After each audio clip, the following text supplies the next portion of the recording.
قرآن میں ان کے قصیدے ہیں کہ نہ ان سے بہتر کوئی ہے، نہ ان سے افضل کوئی ہے، نہ ان سے اکمل کوئی ہے، نہ ان سے عقل کوئی ہے، ان سے سمجھدار کوئی نہیں ہے، ان سے ہوشیار کوئی نہیں ہے، اور ان سے بڑا عبادت گزار بھی کوئی نہیں ہے، ان سے بڑا عالم بھی کوئی نہیں ہے۔ تو پھر اب ضرورت کس بات کی تھی کہ جو ہر لحاظ سے بہتر ہے، ہم کیا کریں؟ ہم اپنا دین اور اپنی دنیا اس سے لیں، اور اس کے لیے ضرورت ہے کہ اس کا جو ایک پلیٹ فارم ہے، اس کے جو ایک اسٹیج ہے، اس کی ایک جگہ ہے، اس کا جو ایک مقام و منصب ہے، ہم اس کو اس مقام اور منصب کے اوپر رکھیں، اس جگہ تک اس کو لے کر کے آئیں تاکہ وہ آزادی سے لوگوں کو چیزیں بتا سکے۔ لیکن صدر اسلام سے لے کر کے آج تک ایک بہت ہی گندی سیاست کا جو سلسلہ رہا ہے، جسے ہم کہہ سکتے ہیں بالکل ڈرٹی پالیٹکس، اس کا نتیجہ کیا ہوا کہ انسان کو دنیا میں بھی زندگی جینے میں دشواریاں ہو رہی ہیں، اور آخرت تو بالکل معلوم ہے کہ خسارہ، گھاٹا اور نقصان کے علاوہ کچھ ہے ہی نہیں ہے۔ کیوں؟ چونکہ اس سیاست کا نتیجہ یہ ہوا کہ وہ جسے اللہ نے چنا تھا، وہ جسے اللہ نے اپنا ولی بنایا تھا، جسے پروردگار عالم نے اپنی جانب سے خلیفہ مقرر کیا تھا، لوگوں نے کیا کیا؟ دنیا کے لیے، دولت کے لیے، پیسے کے لیے، کسی اور فاسد اغراض کے تحت ان کو سائڈ کر کے اپنے لوگوں کو لے آئے تاکہ ان کی دکان چلتی رہے، پیسوں کی رفت و آمد اور یہ ساری چیزیں، دنیا کا پورا سلسلہ ان کے حساب سے چلتا رہے۔ اسی سبب سے ہم نے دیکھا صدر اسلام سے لے کر کے آج تک کہ جو جناب امیر علیہ الصلوۃ والسلام کا حق تھا پروردگار عالم کی جانب سے، چونکہ یہ کوئی شورا کا معاملہ نہیں تھا، یہ جناب سلمان، جناب ابو ذر، جناب مقداد رضوان اللہ تعالی علیہم اجمعین، ان لوگوں نے بیٹھ کے کوئی میٹنگ نہیں کی تھی کہ ہمیں رسول اللہ صلی اللہ علیہ وآلہ کے بعد مولا کائنات علیہ الصلوۃ والسلام کو ان کا خلیفہ بنا لینا ہے فوراً۔ کوئی میٹنگ نہیں تھی، اور اصلاً سرکار دو عالم صلی اللہ علیہ وآلہ نے اپنی حیات طیبہ میں اسی اہم کام کو انجام ہی دیا ہے کہ آخر جب میں نہ رہوں تمہارے سامنے تو تمہیں جانا کس کے پاس ہے؟ چونکہ اگر میں جو بتا رہا ہوں اگر اس کو چھوڑ کے کہیں اور گئے تو یقیناً گمراہ ہو جاؤ گے۔ تو شیعوں نے، سنیوں نے، سب نے لکھا، بالکل آتھینٹک طریقے سے لکھا کہ ان کے علاوہ کوئی نہیں ہے، جناب امیر علیہ الصلوۃ والسلام کے علاوہ کوئی نہیں ہے۔ چونکہ دیکھیں سب سے پہلا معاملہ کیا ہے کہ پروردگار عالم نے انہیں منتخب کیا ہے۔ جناب امیر علیہ الصلوۃ والسلام پروردگار عالم کی جانب سے مصطفیٰ ہیں، جن کو لوگوں کے اوپر چنا گیا ہے۔ یہ پروردگار عالم کی جانب سے خلیفہ ہیں، خلیفۃ اللہ ہیں۔ تو جب یہ اللہ کے جانب سے ہیں، اس کا مطلب اب اس انسان کو جس نے بنایا ہے، انسان کو کس نے بنایا؟ اللہ نے بنایا۔ اب یہ انسان کے لیے کون سی چیز بہتر ہے، کون سی چیز اس کے لیے نقصان دہ ہے، اس دنیا میں کیا اس کے لیے اچھا اور کیا برا ہے، اور اس آخرت میں کون سی چیز اس کو فائدہ پہنچائے گی اور کون سی چیز اس کو نقصان پہنچائے گی، اس کس کو خبر تھی؟ صرف پروردگار کو۔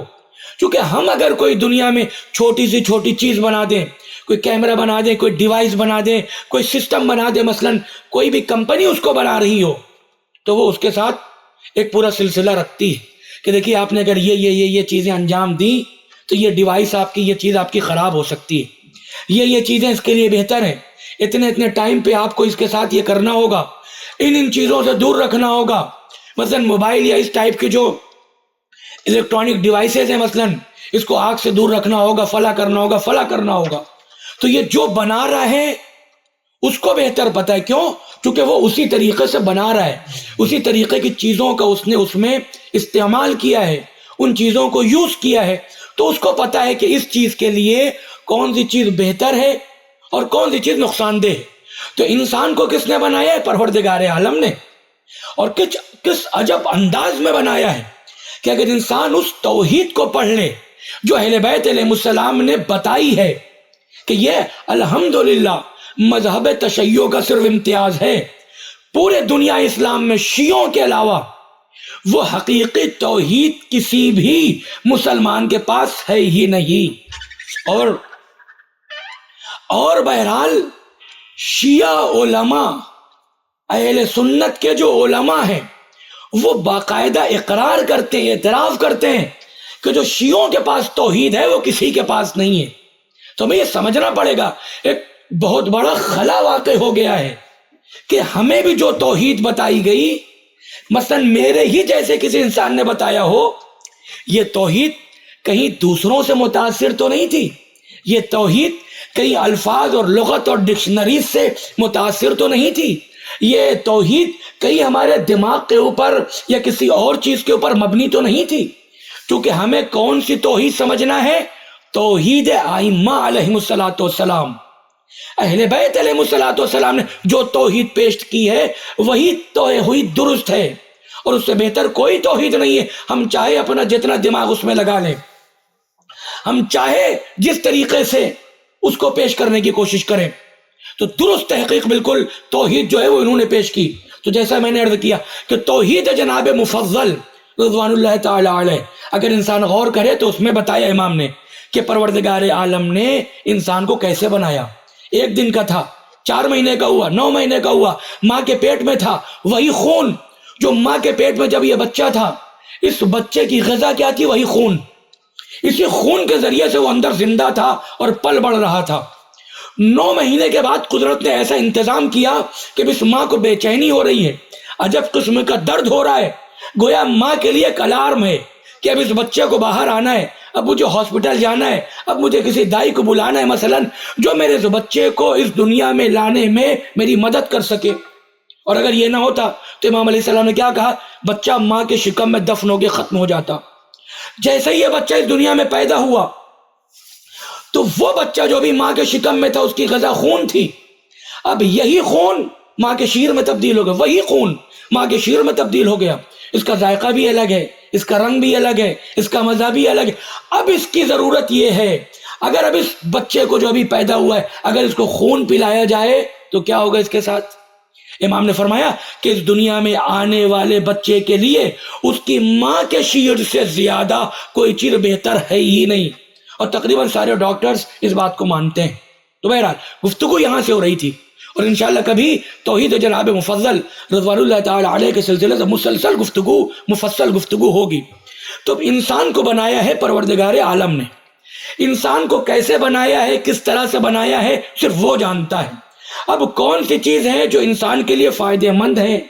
کون سی چیز ہے جو ضرر رساں ہے، جو نقصان پہنچا رہی ہے، اس دنیا میں بھی اور اس آخرت میں بھی، جب زندہ ہے تب بھی اور جب مر کے قبر میں چلے گئے اور برزخ کے حالات اور پھر محشر کے حالات تب بھی، کس کو پتا؟ صرف پروردگار کو۔ تو یہ ہمیں کیسے پتا چلے گا؟ کہ گھبرانے کی ضرورت نہیں ہے، ہم نے تمہارے لیے کتاب کا انتظام کیا ہے، اور صرف کتاب کا انتظام نہیں کیا کہ تم یہ کہہ دو کہ اللہ کی کتاب میرے لیے کافی، نہ، ہم نے کتاب کا بھی انتظام کیا، کتاب کے سمجھانے والوں کا بھی انتظام کیا۔ ہم 14 کو اس دنیا میں باقاعدہ طور سے بھیجیں گے تاکہ تم منحرف نہ ہونے پاؤ، کیونکہ نقصان سب سے بڑا یہی ہے، اگر اہل بیت علیہ الصلوۃ والسلام سے کاٹ کے قرآن مجید کو سامنے رکھا جائے تو 10 طرح کے فرقے ہوں گے، تو ایک ہی آیت کا 10 طرح سے مطلب نکالیں گے۔ اصلاً شرک کے اوپر، خدا کے نہ ہونے کے اوپر دلیل اسی قرآن مجید میں آیتیں مل جائیں گی۔ امام صادق علیہ الصلوۃ والسلام نے باقاعدہ کتاب کافی کے اندر جو ایک مفصل روایت ہے جناب ہشام ابن حکم سے غالباً، اس میں امام نے بتایا ہے کہ اگر قرآن کو فقط کافی جان جاؤ گے تو یہ جو مرجئیہ ہیں، یہ جو قدریہ ہیں، حتیٰ کہ وہ جو مطلب ایتھسٹ ہو سکتا ہے، دین کا منکر ہو سکتا ہے، اللہ کا منکر ہو سکتا ہے، کمیونسٹ ہو سکتا ہے،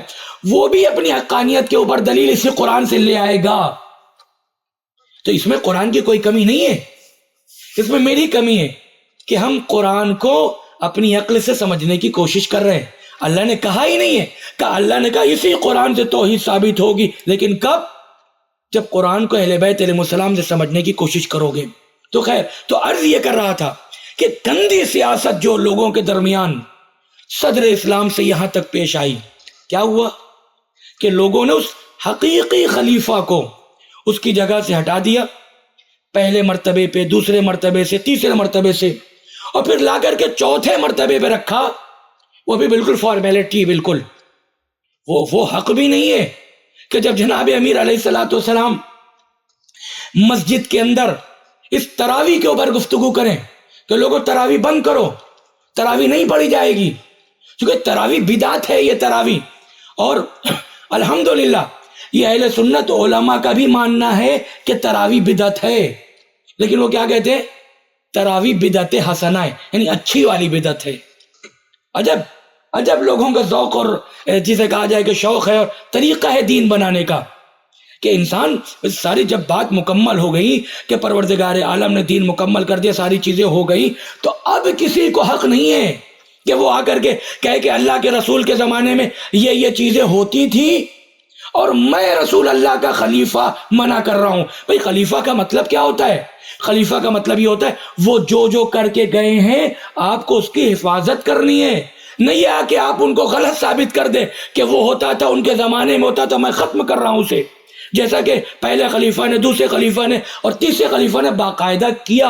اور اس بات کو اتنی آزادی سے یوں بھی کہا جا سکتا ہے چونکہ ہمارے اہل سنت بھائیوں کی کتابوں میں باقاعدہ یہ چیزیں موجود ہیں۔ تو میں یہ عرض کر رہا تھا جیسے چوتھے مرتبے پر مولا کو لا کر کے رکھا، ایک لمبے چوڑے زمانے تک تو مانا ہی نہیں۔ آپ خود دیکھیے کہ جب مولا نے تراویح کے خلاف آواز اٹھائی تو لوگوں نے کیا کہا؟ واہ سنت عمرہ، کہ ہائے ہائے عمر کی سنت پامال کی جا رہی ہے، یعنی رسول اللہ کی خبر نہیں ہے، اللہ کا کوئی خیال نہیں ہے، کلام مجید کا کوئی خیال نہیں۔ خیال کس کا کر رہے ہو؟ اس کا جس کو تم نے بنایا ہے، خدا نے نہیں بنایا۔ قرآن کی کسی آیت سے ان کا خلیفہ ہونا یا ان کا اس مرتبے پہ ہونا ثابت نہیں ہے۔ کس چیز میں؟ یہ بہت بہادر تھے؟ نہیں۔ اہل سنت بھائیوں کی کتابوں میں لکھا ہے کہ جنگوں سے بھاگتے تھے۔ یہ بہت بڑے عالم تھے؟ نہیں۔ اہل سنت بھائیوں کی کتابوں میں لکھا ہے کہ ان لوگوں کا کہنا ہے کہ مجھ سے زیادہ تو وہ عورتیں جانتی ہیں جو اپنے گھروں میں بیٹھی ہوئی ہیں، مجھ سے زیادہ تو وہ عورتیں جانتی ہیں جو اپنے گھروں کے اندر اپنے کمرے اور حجاب میں ہیں۔ کیا یہ بہت بڑے عالم تھے؟ بالکل نہیں تھے۔ مطلب باقاعدہ ان کا اعتراف ہے کہ یہ بہت بڑے مواحد تھے؟ کہا نہیں، انہی کی کتابوں میں لکھا ہے ایک لمبا چوڑا زمانہ اور پیریڈ انہوں نے بت پرستی میں گزار دی، مشرک تھے یہ لوگ، اس کے بعد اسلام کے اوپر آئے، اور ان کو کچھ لوگوں نے کیا کیا؟ ڈرٹی پالیٹکس کے ذریعے سے ان کو لا کر کے بنا دے بھائی رسول اللہ کی جو چیزیں یہ بتائیں گے۔ حالانکہ رسول اللہ نے بار بار کیا کہا دعوت ذوالشیرہ میں؟ بھائی میرے جگہ پر میرا علی ہوگا۔ جنگ خندق، جنگ احد، جنگ تبوک، یہ جتنے مراحل تھے غدیر تک، سرکار دو عالم صلی اللہ علیہ وآلہ نے اپنی حیات طیبہ میں 20 50 سینکڑوں مرتبہ یہ لوگوں سے کہا کہ بھائی میرے بعد میرا علی ہے، میرے بعد میرا علی۔ اگر چاہتے ہو کہ وہ چیز جو خدا نے بیان کی ہے وہ تم تک پہنچے اور قیامت تک باقی رہے تو اس کے لیے میرے بعد میرے علی کی طرف رجوع کرنا۔ لیکن اس گندی سیاست کا اثر کیا ہوا؟ جیسے مولا کو انہوں نے ہٹایا، چونکہ امام کے اوپر کوئی اثر پڑنے والا نہیں ہے۔ بھائی دنیا میں اگر کسی کو چن کر کے سورس سے، طاقت سے، پیسے سے، غنڈہ گردی سے کسی کو خلیفہ بنا لیا جائے، جیسے کہ ابھی مثلا سیریا وغیرہ میں یا دوسری جگہوں کے اوپر حکومت بنی ہوئی ہے، اس طریقے سے اگر حکومت بنائی جائے تو ٹھیک ہے، آپ کو حاکم بنایا، خلیفہ بنایا، آپ کو ایک مرتبہ مل گیا، دوسرا آپ سے بڑا آیا اس نے آپ کو ختم کر دیا، تو کیا وہ ختم ہو گیا سارا شرف؟ جیسے ہی آپ کو کرسی سے نیچے پھینکا۔ لیکن اہل بیت علیہ السلام کا یہ معاملہ نہیں ہے، وہ کرسی پہ بیٹھے ہوں تب بھی خلیفہ اور امام ہے، اور وہ کرسی سے ان کو ہٹا دیا جائے تب بھی وہ خلیفہ اور امام ہے۔ کیوں ہیں؟ کیونکہ ان کو پروردگار عالم نے منتخب کیا ہے، پروردگار عالم نے ان کو چنا ہے، یہ پروردگار عالم کی جانب سے آئے ہیں، لہذا یہ سارا مرحلہ ہے۔ لیکن دنیا نے اس چیز کا خیال نہیں کیا، اور جس کا نقصان کیا ہوا کہ آج ہمیں جگہ جگہ کے اوپر قدم قدم پہ ہمیں ظلم نظر آ رہا ہے۔ لوگوں کے سامنے مثلا ہمیں اپنے پڑوسی کے ساتھ کیسے رہنا ہے لوگوں کو نہیں پتا۔ مسلمان رہتے ہوئے اسلام کو پامال کریں، اسلام کی حرمت کو پامال کریں، مسلمان ہوتے ہوئے اسلام کو بدنام کریں، مسلمان ہوتے ہوئے ایسی ایسی باتیں کر دیں کہ سلمان رشدی لعنت اللہ علیہ جیسے لوگ توحید کے خلاف، اللہ کے خلاف اور قرآن کے خلاف یہ ساری سازشیں کر ڈالیں۔ یہ کس کا نتیجہ تھا؟ یہ اہل بیت علیہ السلام کا تھا نستجیر باللہ؟ نہ، اہل بیت علیہ السلام نے جو توحید بتائی ہے، جو اسلام بتایا ہے، جو دین بتایا ہے، جس خدا کو پہچانوایا ہے، اس کے ذریعے سے دنیا میں کسی میں طاقت نہیں تھی کہ وہ اسلام کی گندی صورت، ایک خراب صورت پیش کرتا۔ لیکن وہ دوسرے لوگ جنہوں نے مولا کائنات علیہ السلام کو ان کی جگہ سے ہٹا دیا تھا، ان کی جگہ پہ دوسرے لوگوں کو بٹھال دیا تھا، تو اب نقصان یہی تھا کہ ان کے ذریعے سے کل بھی اسلام بدنام ہوا، آج بھی ہو رہا ہے۔ انہی کے پیروکاروں سے کل بھی اسلام بدنام ہوا، آج بھی بدنام ہو رہا ہے، آج بھی ساری بربادی۔ تو لہذا اگر انسان آج بھی یہ چیز چاہتا ہے کہ وہ بالکل صراط مستقیم کے اوپر گامزن رہے، کہ ہر مصلی، ہر نماز پڑھنے والا نماز میں اس چیز کی دعا کر رہا ہے، تو اس کو اس حقیقی صراط مستقیم یعنی جناب امیر المؤمنین علیہ السلام کی طرف آنا پڑے گا۔ ان کے سامنے خود کو سراپا تسلیم، خود کو سرنڈر کرنا پڑے گا، پوری طریقے سے مکمل۔ نہ جو آپ کہیں گے ہم وہی مانیں گے، کیونکہ ہمیں یہ خبر ہے کہ آپ اپنے طرف سے تو کچھ کرتے ہی نہیں ہیں، صرف وہی کرتے ہیں جو پروردگار عالم کی مرضی ہے۔ آپ صرف وہی کہیں گے جو اللہ چاہتا ہے۔ تو اب تقاضا یہ ہے کہ اہل بیت علیہ السلام اگر کچھ کہیں، جناب امیر المومنین علیہ السلام کچھ کہیں، تو ان سے یہ نہ پوچھیں کہ کیوں نہیں پوچھ سکتے، کیوں نہیں پوچھ سکتے، چونکہ یہ ہمیں خبر ہے کہ یہ جو بھی کہیں گے وہ پروردگار عالم کی جانب سے ہے، کسی بھی حکمت سے خالی نہیں ہے۔ اگر وہ چیز ہمیں بتائی بھی جائے گی تو وہ چیزیں ہمیں سمجھ میں نہیں آئیں گی۔ اب اتنے عظیم نبی ہیں جناب موسیٰ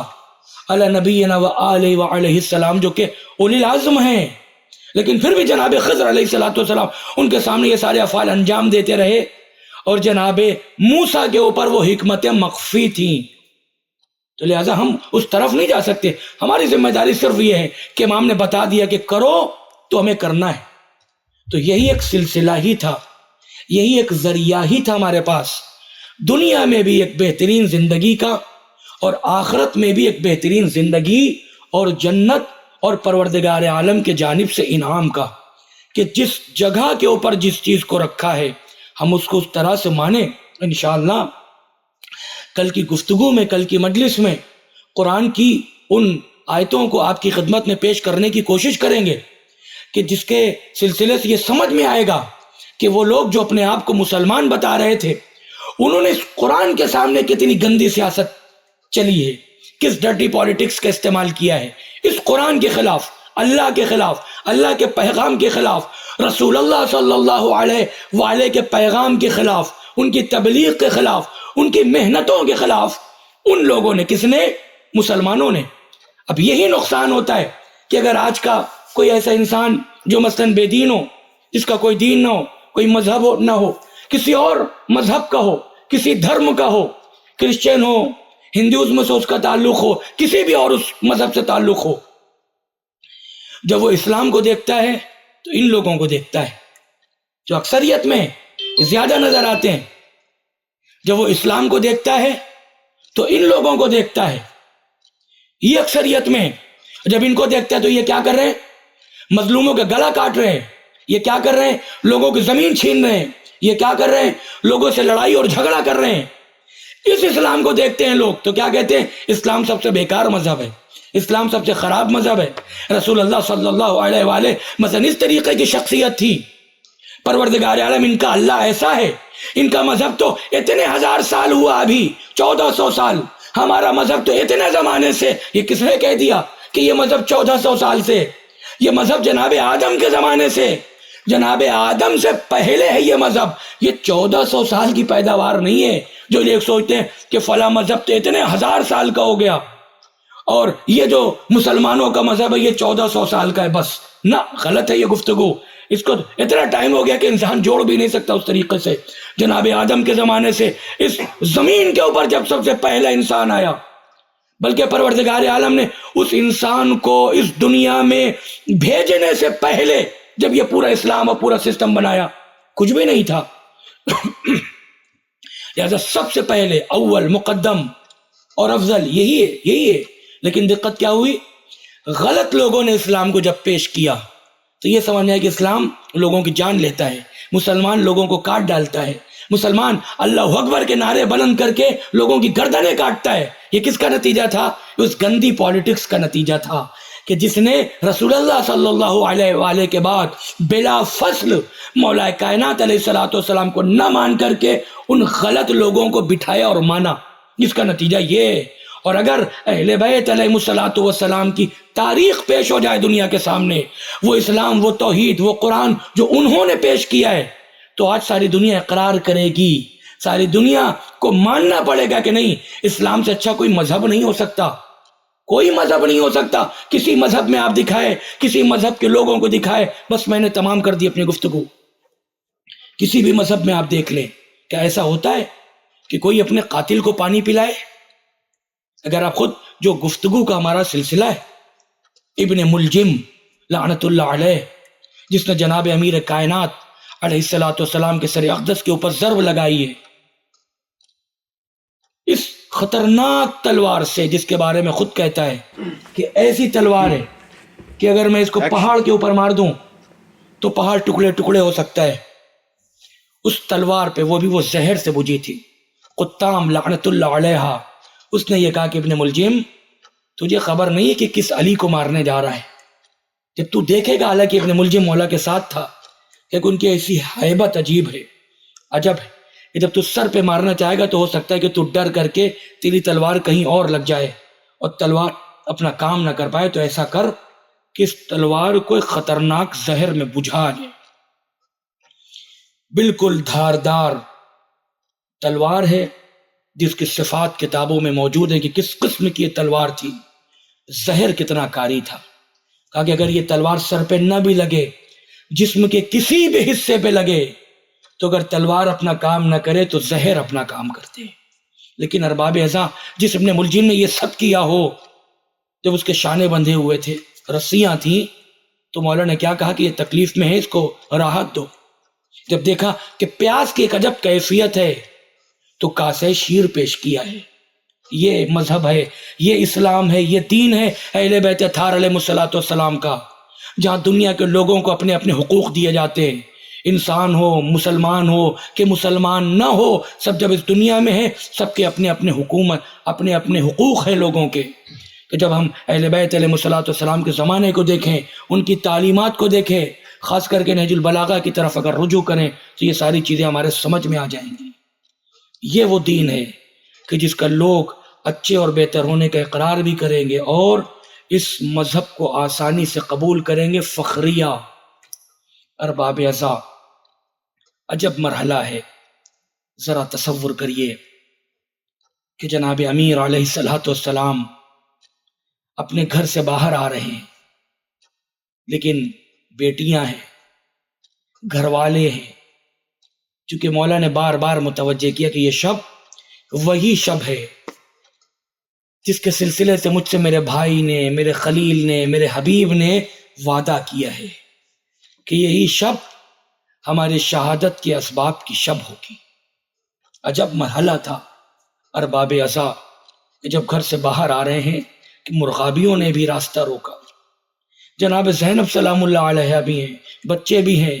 لیکن بہرحال مولا گھر سے باہر تشریف لائے کہ نہیں، پروردگار عالم کی قضا ہے، ساری چیزیں پہلے سے معین ہیں۔ جناب امیر کو سارا علم تھا ارباب ازاں، لیکن کتنا عجب مرحلہ تھا وہ۔ خدا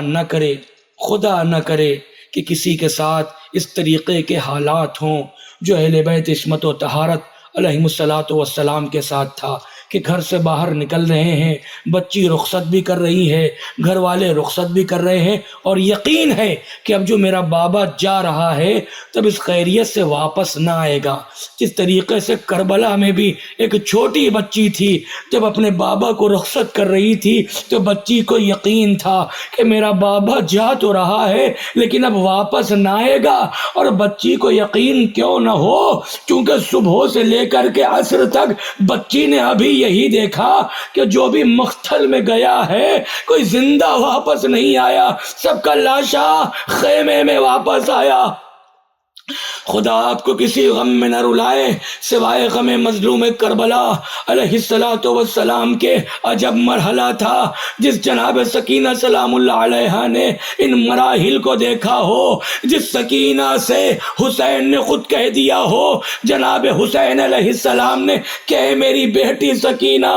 اپنے بابا کا آخری سلام قبول کر لو، اب ملاقات نہ ہوگی، کہ جیسے ہی در خیمہ سے باہر آئے یہ بچی خیمے سے باہر نکل آئی، اور عجب مرحلہ تھا، سرکار حسین ہیں اپنے رہوار کو آگے بڑھاتے ہیں، رہوار آگے نہیں بڑھتا، جناب حسین نے فرمایا اے میرے رہوار میں جانتا ہوں تو بھی بہت تھک چکا ہے اور زحمتوں میں ہے، میرے رہوار مجھے علم ہے، لیکن یہ تیری آخری زحمت ہے، ارے اب جسے مقتل میں لے کے جا رہا ہے نا اسے واپس لے کر کے نہیں آنا، لے کر کے جا رہا ہے لیکن واپس تنہا آئے گا، کہ جب دیکھا رہوار آگے نہیں بڑھ رہا، رہوار نے اب جو قدموں کی طرف اشارہ کیا تو جناب حسین نے کیا دیکھا، ارے سینے پہ سونے والی بچی رہوار کے قدموں سے لپٹی ہے، ایک عجب قیامت سی برپا ہوئی،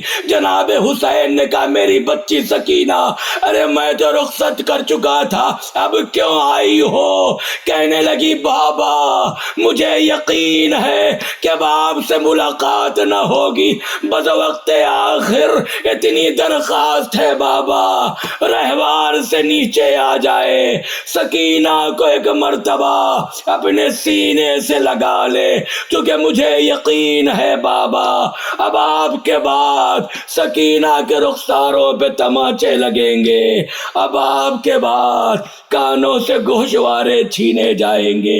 بابا آپ کے بعد یہ اشقیاء ظلم ڈھائیں گے، ستم کی انتہا نہ ہوگی۔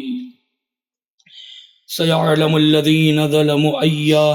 مُنْقَلَبٍ يَنْقَلِبُونَ۔ استغفر اللہ لی ولکم، سبحان ربک رب العزت عما یصفون، وسلام علی المرسلین، والحمد للہ رب العالمین۔ بار الہ اہل بیت اطہار علیہ السلام کا واسطہ، سرکار امام زمانہ عجل اللہ تعالی فرج الشریف کے ظہور میں تعجیل فرما، ہمارا شمار آپ کے بہترین اعوان و انصار میں فرما، بار الہ علماء مراجع فقہا کی حفاظت فرما، بار الہ اہل بیت اطہار علیہ السلام کا واسطہ، علماء مراجع فقہا کا سایہ ہمارے سروں پر قائم و دائم فرما، بار الہ اہل بیت اطہار علیہ السلام کا واسطہ، جو بھی حضرات اہل بیت علیہ السلام کے چاہنے والے اس دنیا سے رخصت ہو گئے ان سب کو خدایا جوار ائمہ معصومین علیہ السلام جگہ عنایت فرما، ان سب کی مغفرت فرما، اہل بیت علیہ السلام کے چاہنے والے جو حضرات نعمت اولاد سے محروم ہیں بار الہ ان سب کو صحیح سالم صالح محب اہل بیت اطہار علیہ السلام سی اولاد عطا فرما، بار الہ منتقم خون حسینی، منتقم خون فاطمۃ الزہرا، سرکار ولی عصر عجل اللہ تعالی فرج شریف کے ظہور میں تعجیل فرما، ہمارا شمار آپ کے بہترین آوان و انصار میں فرما۔ استغفر اللہ لی ولکم، سبحان ربک رب العزت عما یصفون، وسلام علی المرسلین، والحمد للہ رب العالمین۔